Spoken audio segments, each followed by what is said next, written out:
ओम नमो भगवते वासुदेवाय। आइए आरंभ करते हैं श्रीमद् भागवत कथा के प्रथम स्कंध का अध्याय 13वां। सूत जी कहते हैं, विदुर जी तीर्थ यात्रा में महर्षि मैत्रेय से आत्मा का ज्ञान प्राप्त करके हस्तिनापुर लौट आए। उन्हें जो कुछ जानने की इच्छा थी वह पूर्ण हो गई।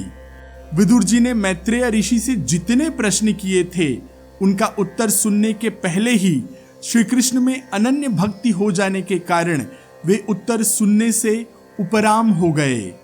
शौनक जी अपने चाचा विदुर जी को आया देखकर धर्मराज युधिष्ठिर, उनके चारों भाई धृतराष्ट्र, युयुत्सु, संजय, कृपाचार्य, कुंती, गांधारी, द्रौपदी, सुभद्रा, उत्तरा, कृपी तथा पांडव परिवार के अन्य सभी नर नारी और पुत्रों सहित दूसरी स्त्रियां सबके सब बड़ी प्रसन्नता से मानो मृत शरीर में प्राण आ गया हो ऐसा अनुभव करते हुए उनकी अगवानी के लिए, उनके स्वागत के लिए सामने आए। यथा योग्य आलिंगन और प्रणाम आदि के द्वारा सब उनसे मिले और विरह जनित उत्कंठा से कातर होकर सबने प्रेम के आंसू बहाए।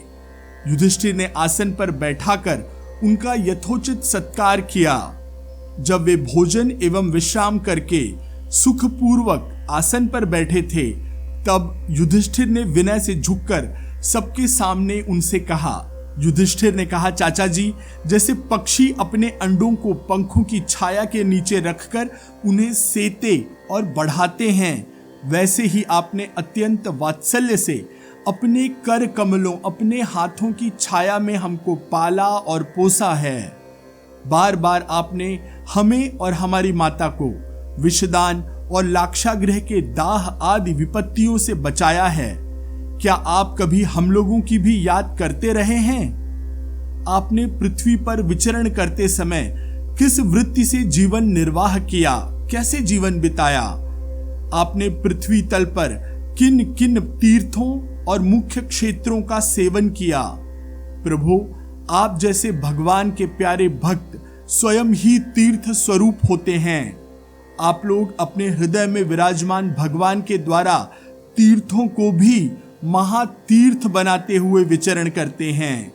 चाचा जी, आप तीर्थ यात्रा करते हुए द्वारिका भी अवश्य गए होंगे। वहां हमारे सुहृद एवं भाई बंधु यादव लोग, जिनके एकमात्र आराध्य देव श्री कृष्ण हैं, अपनी नगरी में सुख से तो है ना? आपने यदि जाकर देखा नहीं होगा तो सुना तो अवश्य होगा। युधिष्ठिर के इस प्रकार पूछने पर विदुर जी ने तीर्थों और यदुवंशियों के संबंध में जो कुछ देखा, सुना और अनुभव किया था वह सब क्रम से बतला दिया। केवल यदुवंश के विनाश की बात नहीं कही। करुण हृदय विदुर जी पांडवों को दुखी नहीं देख सकते थे, इसलिए उन्होंने यह अप्रिय एवं असहनीय घटना पांडवों को नहीं सुनाई, क्योंकि वह तो स्वयं ही प्रकट होने ही वाली थी। वह बात सबको धीरे धीरे पता चलने ही वाली थी। पांडव विदुर जी का देवता के समान सेवा सत्कार करते थे। वे कुछ दिनों तक अपने बड़े भाई धृतराष्ट्र की कल्याण कामना से सब लोगों को प्रसन्न करते हुए सुखपूर्वक हस्तिनापुर में ही रहे। विदुर जी तो साक्षात धर्मराज थे। मांडव्य ऋषि के शाप से ये 100 वर्ष के लिए शूद्र बन गए थे। इतने दिनों तक यमराज के पद पर अर्यमा थे और यही पापियों को उचित दंड देते थे। राज्य प्राप्त हो जाने पर अपने लोकपालों सरीखे भाइयों के साथ राजा युधिष्ठिर वंशधर परीक्षित को देखकर अपनी अतुल संपत्ति से आनंदित रहने लगे। इस प्रकार पांडव गृहस्थ के काम धाम में रम गए और उन्हीं के पीछे एक प्रकार से यह बात भूल गए कि अनजाने में ही हमारा जीवन मृत्यु की ओर जा रहा है। अब देखते देखते उनके सामने वह समय आ पहुंचा जिसे कोई टाल नहीं सकता था। परंतु विदुर जी ने काल की गति जानकर अपने बड़े भाई धृतराष्ट्र से कहा, महाराज देखिए, अब बड़ा भयंकर समय आ गया है, झटपट यहां से निकलना चाहिए। हम सब लोगों के सिर पर सर्व समर्थ काल मंडराने लगा है, जिसको टालने का कहीं कोई उपाय नहीं है।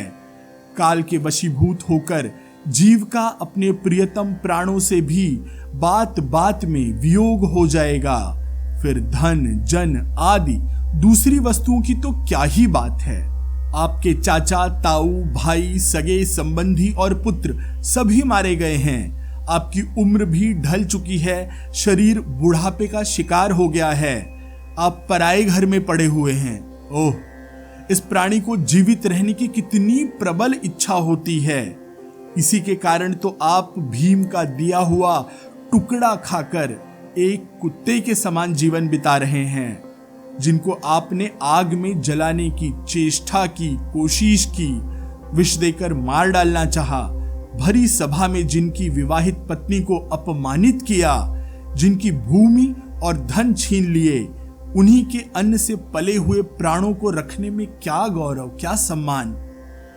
आपके अज्ञान की हद हो गई है कि अब भी आप जीना चाहते हैं, परंतु आपके चाहने से क्या होगा। पुराने वस्त्र की तरह बुढ़ापे से गला हुआ यह शरीर आपके न चाहने पर भी क्षीण हो रहा है, ढल रहा है। अब इस शरीर से आपका कोई स्वार्थ सधने वाला नहीं है, कोई काम बनने वाला नहीं है। इसलिए फंसिए मत, इसकी ममता का बंधन काट डालिए।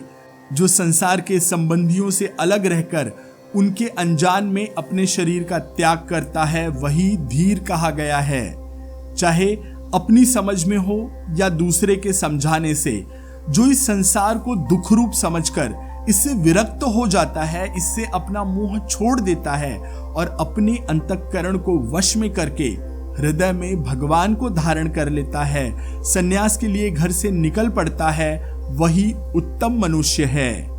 इसके आगे जो समय आने वाला है वो प्रायः मनुष्यों के गुणों को घटाने ही वाला होगा। इसलिए आप अपने कुटुंबियों से छिपकर उत्तराखंड चले जाइए। जब छोटे भाई विदुर ने अंधे राजा धृतराष्ट्र को इस प्रकार समझाया, तब उनकी प्रज्ञा के ज्ञान के नेत्र खुल गए। वे भाई बंधुओं के सुदृढ़ स्नेह पाशों को काटकर अपने छोटे भाई विदुर के दिखलाए हुए मार्ग पर निकल पड़े।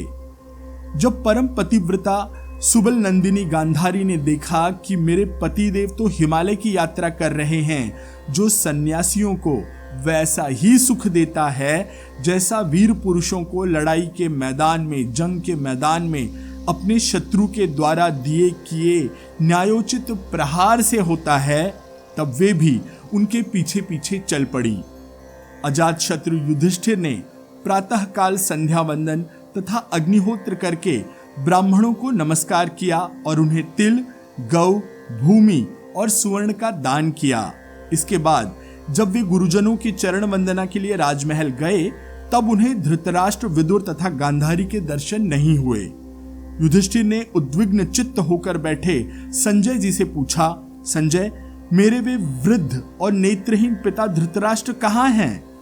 पुत्र शोक से पीड़ित दुखिया माता गांधारी और मेरे परम हितैषी चाचा विदुर जी कहाँ चले गए? ताऊ जी अपने पुत्रों और बंधु बांधवों के मारे जाने से दुखी थे। मैं बड़ा मंद बुद्धि हूं, इसलिए किसी अपराध की आशंका करके वे माता गांधारी सहित गंगा जी में तो नहीं कूद पड़े। जब हमारे पिता पांडु की मृत्यु हो गई थी और हम लोग नन्हे बच्चे थे, छोटे छोटे बच्चे थे, तब इन्हीं दोनों चाचाओं ने बड़े दुखों से हमें बचाया था। वे हम पर बड़ा प्रेम रखते हैं। वे कहाँ चले गए? सूत जी कहते हैं, संजय अपने स्वामी धृतराष्ट्र को न पाकर कृपा और स्नेह की विकलता से अत्यंत पीड़ित और विरहातुर हो गए थे। वे युधिष्ठिर को कुछ उत्तर न दे सके। फिर धीरे धीरे बुद्धि के द्वारा उन्होंने अपने चित्त को स्थिर किया, हाथों से आंखों के आंसू पोंछे और अपने स्वामी धृतराष्ट्र के चरणों का स्मरण करते हुए युधिष्ठिर से कहा। संजय बोले, कुलनंदन, मुझे आपके दोनों चाचा और गांधारी के संकल्प का कुछ भी पता नहीं है। महाबाहो, मुझे तो दोनों महात्माओं ने मिलकर ठग लिया। संजय इस प्रकार कह ही रहे थे कि देवर्षि नारद वहां आ पहुंचे। महाराज युधिष्ठिर ने भाइयों सहित उठकर उन्हें प्रणाम किया और उनका सम्मान करते हुए बोले, भगवान, मुझे अपने दोनों चाचाओं का पता नहीं लग रहा। न जाने वे दोनों और पुत्र शोक से व्याकुल तपस्विनी माता गांधारी यहां से कहां चले गए? भगवान, आप अपार समुद्र में कर्णधार के समान हमारे पथ प्रदर्शक हैं। तब भगवान के परम भक्त देवर्षि नारद ने कहा, धर्मराज, तुम किसी के लिए शोक मत करो, क्योंकि यह सारा जगत ईश्वर के वश में है। सारे लोक और लोकपाल विवश होकर ईश्वर की ही आज्ञा का पालन करते रहे हैं। वही एक प्राणी को दूसरे प्राणी से मिलाते हैं और वही उनको अलग भी करते हैं। जैसे बैल बड़ी रस्सी में बंधे और छोटी रस्सी से नथे रहकर अपने स्वामी का भार ढोते हैं, उसी प्रकार मनुष्य भी वर्ण, आश्रम आदि अनेक प्रकार के नामों से वेद स्वरूप रस्सी में बंधकर ईश्वर की आज्ञा का ही अनुसरण करते हैं। जैसे संसार में खिलाड़ी की इच्छा से ही खिलौने का संयोग और वियोग होता है, यानी कि उसे खिलौना मिलता है और छूटता है, वैसे ही भगवान की इच्छा से ही मनुष्यों का मिलना और बिछुड़ना होता है। तुम लोगों को जीव रूप से नित्य मानो या देह रूप से अनित्य, अथवा जड़ रूप से अनित्य और चेतन रूप से नित्य, अथवा शुद्ध ब्रह्म रूप में नित्य अनित्य कुछ भी मानो, किसी भी अवस्था में मोहजन्य आसक्ति अर्थात मोह से जो लगाव पैदा हुआ है वे शोक करने के योग्य नहीं है। उस बात पर शोक नहीं करना चाहिए।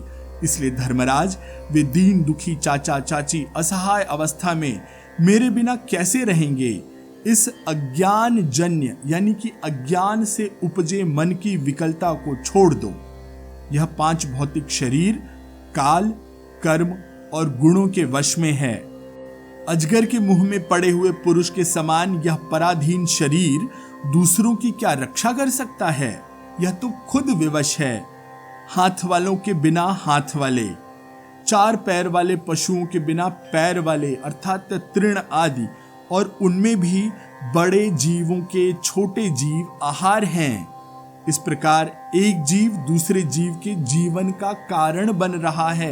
एक को शोषित करके खाकर दूसरा जीव जी रहा है। इन समस्त रूपों के जीवों के बाहर और भीतर वही एक स्वयं प्रकाश भगवान, जो संपूर्ण आत्माओं के आत्मा हैं, माया के द्वारा अनेकों प्रकार से प्रकट हो रहे हैं। तुम केवल उन्हीं को देखो।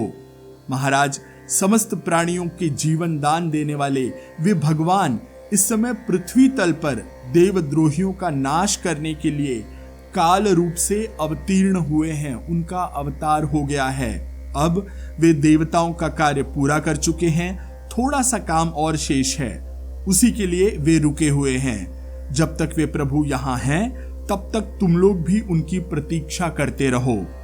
धर्मराज, हिमालय के दक्षिण भाग में जहां सप्तर्षियों की प्रसन्नता के लिए गंगा जी ने अलग अलग 7 धाराओं के रूप में अपने को 7 भागों में विभक्त कर दिया है, अलग कर दिया है, जिसे सप्तश्रोत कहते हैं, वहीं ऋषियों के आश्रम पर धृतराष्ट्र तथा पत्नी गांधारी और विदुर के साथ गए हैं। वहां वे त्रिकाल संध्या और विधि पूर्वक अग्निहोत्र करते हैं।